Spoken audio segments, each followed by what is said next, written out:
날마다 새벽을 깨우시며 이루하시고 우리의 삶을 주관하시는 좋으신 아버지 하나님, 새벽을 깨우며 주 앞에 나오는 것이 진정 우리의 믿음의 고백이 되기를 원합니다. 오늘도 찾아오셔서 우리의 마음을 주관하여 주시고 우리를 평쾌해 하시고 우리 마음 가운데 하나님으로 인한 평강이 넘쳐날 수 있도록 인도하여 주옵소서. 감사드리며 예수 그리스도의 이름으로 기도하옵나이다.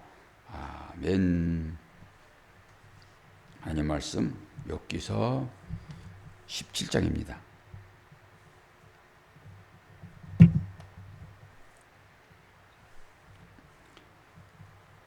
봉독합니다. 나의 기운이 쇠하였으며 나의 날이 다하였고 무덤이 나를 위하여 준비되었구나. 나를 조롱하는 자들이 나와 함께 있으므로 내 눈이 그들의 충동함을 항상 보는구나. 청하건대 나에게 담보물을 주소서. 나의 손을 잡아줄 자가 누구리까? 주께서 그들의 마음을 가리어 깨닫지 못하게 하셨사오니 그들을 높이지 마소서. 보상을 얻으려고 친구를 비난하는 자는 그의 자손들의 눈이 멀게 되리라. 하나님이 나를 백성의 속담거리가 되게 하시니 그들이 내 얼굴에 침을 뱉는구나. 내 눈은 근심 때문에 어두워지고 나의 온 지체는 그림자 같구나. 정직한 자는 이로 말미암아 놀라고 죄 없는 자는 경건하지 못한 자 때문에 분을 내나니 그러므로 의인은 그 길을 꾸준히 가고 손이 깨끗한 자는 점점 힘을 얻느니라. 너희는 모두 다시 울지니라. 내가 너희 중에서 지혜자를 찾을 수 없느니라. 나의 날이 지나갔고 내 계획, 내 마음의 소원이 다 끊어졌구나. 그들은 밤으로 낯을 삼고 빛 앞에서 어둠이 가깝다 하는구나. 내가 수월이 내 집이 되기를 희망하여 내 침상을 흑암에 펴놓으매 무덤에게 너는 내 아버지라. 구더기에게 너는 내 어머니라. 내 자매라 할지라도 나의 희망이 어디 있으며 나의 희망을 누가 보겠느냐. 우리가 흙 속에서 쉴 때에는 희망이 수월의 문으로 내려갈 뿐이니라. 아멘. 1절에서 5절까지 말씀을 보면은 욥이 절망하게 된 데 대한 책임이 친구들에게 있다라고 하는 것입니다. 욥의 친구들은 지금 처음에는 욥을 위로한답시고 여러 가지 얘기를 했으나 거기에 대한 욥의 반론이 제기됨으로 인해 가지고 서로 이제 감정적인 그런 측면으로 접어들었다. 이렇게 생각해도 무방할 것입니다. 욥의 친구들도 욥을 비난하고 욥도 친구들에 대하여 그렇게 생각합니다. 이런 얘기일 수 있죠. 제발 친구들아, 나 좀 가만히 놔둬. 이런 거예요. 하나님에 대해서도 그렇게 얘기할 수 있죠. 하나님, 제발 나 좀 놔주세요. 하나님은 지금 욥을 붙들고 계시잖아요. 욥이 너무나 고통스럽기 때문에 하나님 제발 나를 좀 놔두세요. 라고 얘기를 합니다. 오늘 이 말씀 중에서 우리가 생각해 보아야 할 것이 2절인데 2절을 보면은 나를 조롱하는 자들이 나와 함께 있으므로 그들의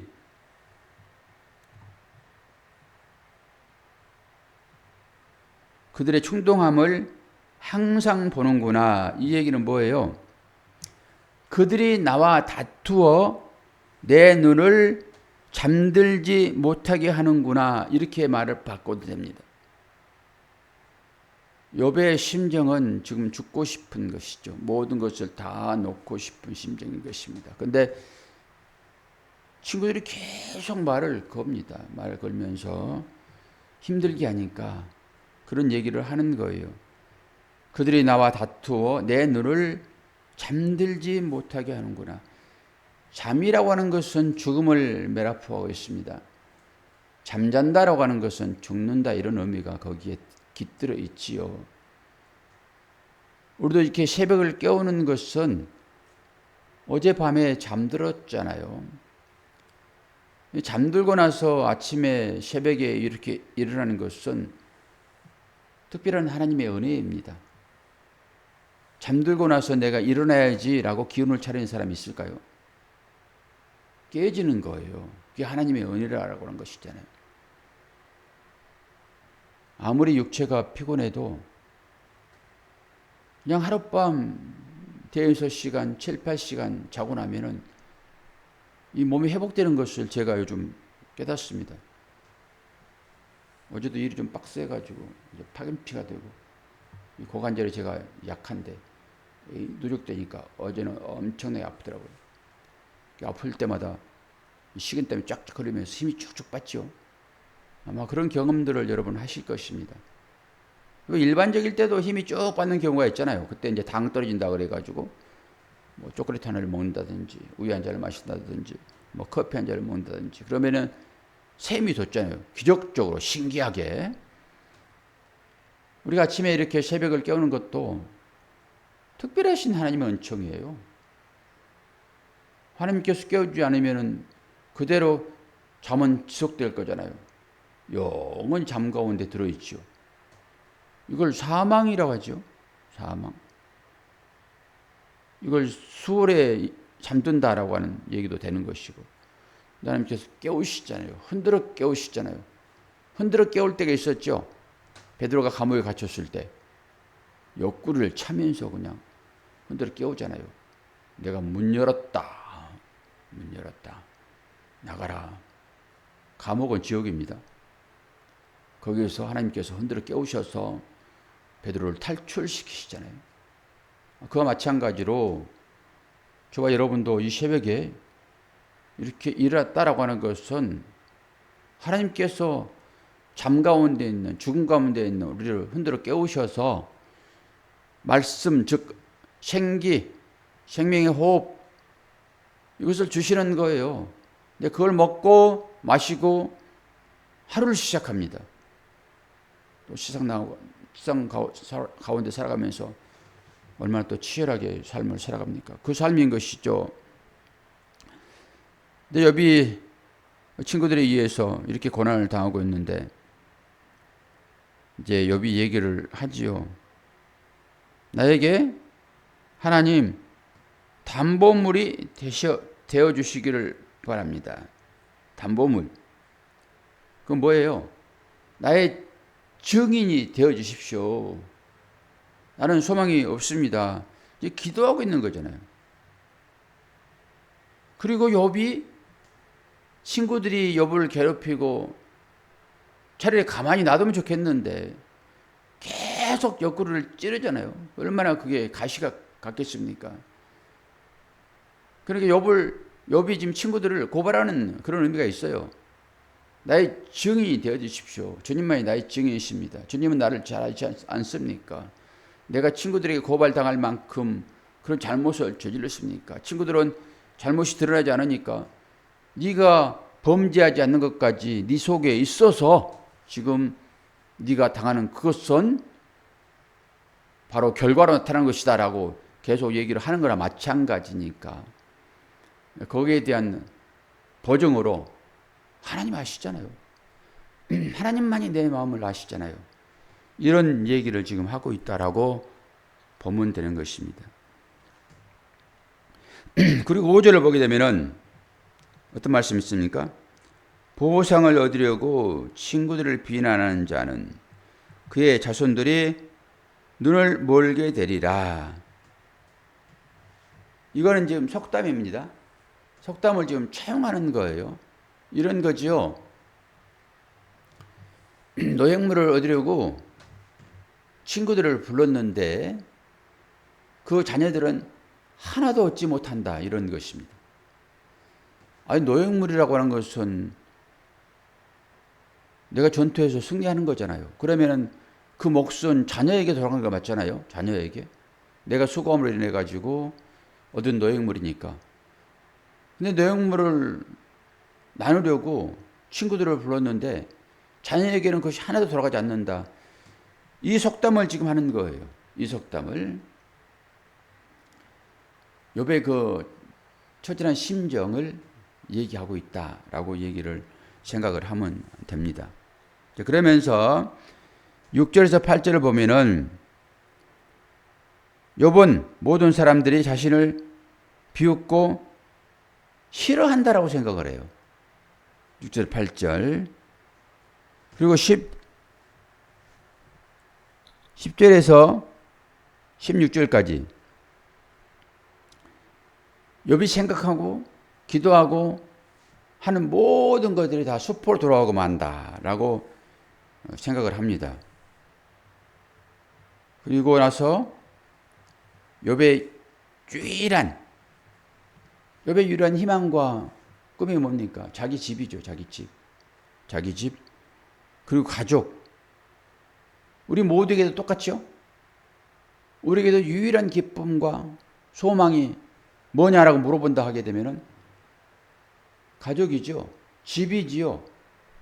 거기에 우리 안식처가 되잖아요. 거기가. 근데 욥은 지금 다 잃어버렸잖아요.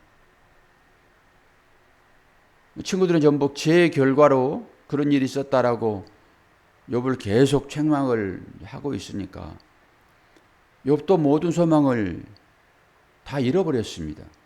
다 잃어버리고 어떤 얘기를 합니까? 자기 집이 수월이다 얘기를 해요. 지옥이에요, 지옥. 거기에서 나의 가족을 만날 것이다. 그것이 내 집이 될 것이다. 라고 탄식을 합니다. 그러니까 욥에게는 지금 소망이 완전히 끊어져 버리는 그런 상태로 절망 가운데 들어가는 자신을 살펴봅니다. 그래서 그 얘기를 하는 거예요. 마지막에 뭐라고 얘기해요? 나의 희망이 어디 있으며 나의 희망을 누가 보겠느냐? 우리가 흙 속에서 쉴 때에는 희망이 수월의 문으로 내려갈 뿐이니라.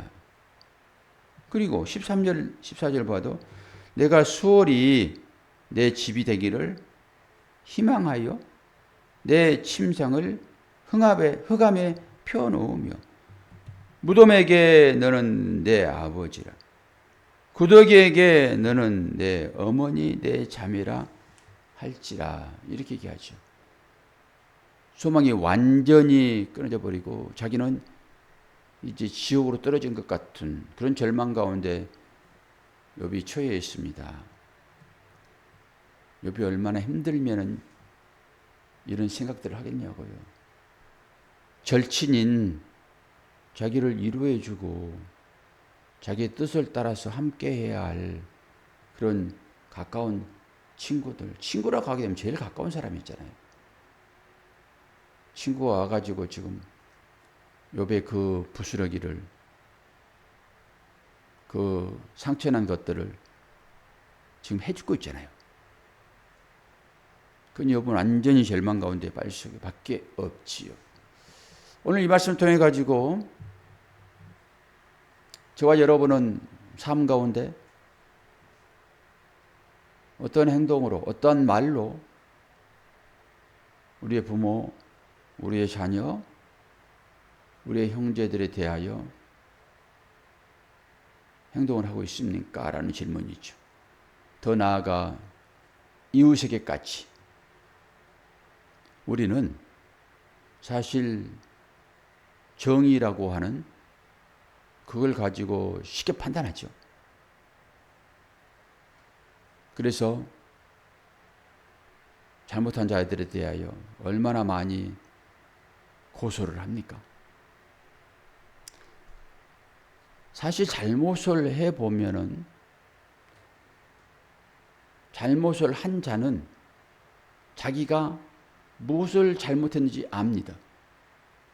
그냥 그렇죠? 누가 지적하지 않아도 내가 뭘 잘못했는지 내가 잘 알잖아요. 그런데 옆에서 잘난 티 하면서 딱 욥의 친구들처럼 너는 이러이러한 죄를 지었어. 그것을 우리의 신앙으로 한번 옮겨볼까요? 우리는 우리가 구축해 놓은 신앙의 어떤 형태들이 있습니다. 그건 내가 만들어낸 거예요. 그리고 그 안에서 살고 그 안에서 조금 벗어난 자들에 대하여 가차없이 칼 빼서 그 벗어난 것을 잘라버립니다. 그리고 그 틀 안에 있을 때만 너 잘되고 잘 살고 있어라고 여기죠. 그리고 자신도 거기에 가두고 옆 사람 함께 신앙생활하는 성도들까지 거기 전부 가둡니다. 자기의 테두리예요. 혹여 목사는 안 그럴까요? 그리고 거기에서 좀 빠져나가게 되면은 그걸 그냥 칼로, 말씀의 칼로 내자르는, 그럴 때 그들의 비명소리를 우리 들어야 됩니다. 내가 생각하고 있는 그 잘난 것, 이것으로 상대방을 정죄하는, 그래서 판사가 되고자 하는 이 아담의 속성을 우리는 버려야 될 것입니다. 왜 지금 욥이 이렇게 얘기를 하고 있을까요? 내 잠자리를 수월에 펼치겠다. 혼자 가만히 지금 사색하고 있습니까? 이 친구들이 지금 하는 그 소리에 절망이 있는 거예요. 처음에 위로한답시고 얘기를 하다가 그에 대한 반격을 하니까 얼마나 송곳으로 찔러대는지 욥이 지금 절망 가운데 들어가 있습니다. 이것을 보면서 저와 여러분은 삶 가운데서 어떠해야 될지, 좀 잘못한다고 그걸 야단치고 책망하고 하는 것으로 바로잡고자 하는 것을 현재적으로 좀 내려놓고, 그런 갈등이 분명히 있을 수 있습니다. 이건 바른 것인데, 누가 봐도 바른 것인데 잘못된 길을 걸어갈 때 이 얘기를 해야 될 것인가 말아야 될 것인가, 한번 생각해 봅시다. 우리 동기를 만났는데 청소년 사역을 하고 계십니다. 청소년이요. 지금 한참 공부하는 학생들이요. 학원을 대여섯 개 다니는, 집에 돌아오면 파김치가 되는 아이들. 그런 아이들을 마지막 시간에 하나님 말씀으로 사역을 하시더라고요. 그러면서 그 아이들에게 정말로 미안하다 얘기를 한대요. 정말로 미안하다. 너희들 집에 가서 쉬어야 되는데 파김치가 되어서 돌아오는 그 아이들 앞에서 다시 하나님의 말씀을 붙들고 아이들한테 그 말씀을 전해야 되는, 그럼에도 불구하고 미안하지만은 너희들은 이 말씀을 들어야 된다 라고 하는 갈등이 있더라고요. 어찌 안 그러겠습니까? 여러분은 어떻게 생각하십니까? 물론 그것이 바른 길입니다. 그래서 아이들이 배워야 돼요. 세상적인 것 한 가지 더 내려놓고 그걸 한다 하면 좋겠으나 완전히 세상적인 것으로 파렴치가 되어 있는데, 그때 그 위에 진리야, 이것은 꼭 들어야 돼 라고 그 아이를 붙잡아 놓고 교육하는 것이 옳은 것인가 라고 생각을 좀 해보자는 것이죠. 생각을. 저와 여러분이 혹여나 다른 사람을 보면서 그런 생각으로 얘기하고 있지 않는지, 인생의 큰 고난을 겪고 있는 그에게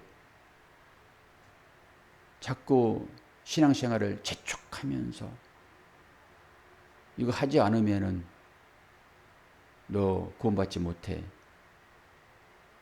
너의 그 힘듦은 뒤로 밀어놓고 너의 감정 다 밀어놓고 지금 바로 신앙생활 해야 돼. 교회 나와야 돼. 하나님 믿어야 돼.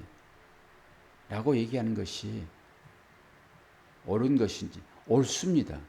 그럼에도 불구하고 우리는 상대방의 마음을 살펴서 말하는 그런 지혜가 필요합니다. 몰라요. 내일 당장 어떻게 될지 모르니까 오늘 급한 마음으로 불 끄겠다는 심정으로 오늘 신앙생활 잘 해야지. 언제든지 주님 오시면은 구원받지. 이것이 내 생각일 수 있습니다. 구원이라고 하는 것은 전적으로 하나님의 손에 있기 때문에 맡게 되는 것이고 우리가 우리의 눈으로 보여지는 그런 현상에 대해서는 따뜻한 마음으로 조금 참아주고 조금 덮어주고 하는 것으로 그 사람에게 상처를 주지 않는, 나는 이것이 우선돼야 된다라고 생각을 해요. 목회 끝자락에 와서 생각해 보니까 너무 옳은 것이다 라고만 생각을 하고 그냥 밀어붙이는 이것보다는 조금 기다려주고 하는 것이 좋지 않을까라고 하는 생각을 해봅니다. 오늘 욥과 욥의 친구의 대화를 통해서 지금 욥이 그 절망 속으로 들어가 버리잖아요. 수월의 문으로 내려갈 뿐이다라고 하는, 그 내려갈 때 같이 저 끌어안고 너의 처지 내가 다 아니, 그리고 조금 위로해주고 그러면 안 되겠습니까? 옳은 말이라고 계속 그냥 손구찔로 그 상처를 찔러내는 것처럼 이래서야 되겠습니까? 조금 생각해보는 회복 시간 되기를 소망합니다. 기도하겠습니다. 아버지 하나님, 욥이 스스로는 충분히 견딜 수 있고 하나님과 담판하여 문제를 해결할 수 있는데 징그럽시고 찾아온 자들이 계속 욥을 지식이라고 하는, 지혜라고 하는 그 송곳으로 찔러대는 모습을 보게 됩니다. 친구들의 마음도 충분히 이해를 하고, 그러나 욥의 이 실제 이 사건을 통해서 우리는 무엇을 생각해야 될지, 그리고 우리의 삶의 정황에서 우리는 어떤 행동으로 나와야 될지 곰곰이 생각해보는 새벽이기를 원합니다. 하나님 찾아오셔서 회복의 그런 건강을 허락하여 주시고 또 새날을 주심으로 열심히 일할 수 있도록 체력도 주시니 감사합니다. 오늘 삶의 현장에서 이 욥의 이 일들을 기억해보는 복된 시간 되도록 도와주시고, 육신이 약한 이들에게는 치유의 강선을 바라시어 치유케 하시고, 또한 여러 가지 기도 제목을 가지고 주 앞에 나올 때마다 하나님 위로하여 주시고 만나 주시어서 마음에 평안을 얻을 수 있도록 인도하여 주옵소서. 감사드리며 예수 그리스도의 이름으로 기도하옵나이다. 아멘.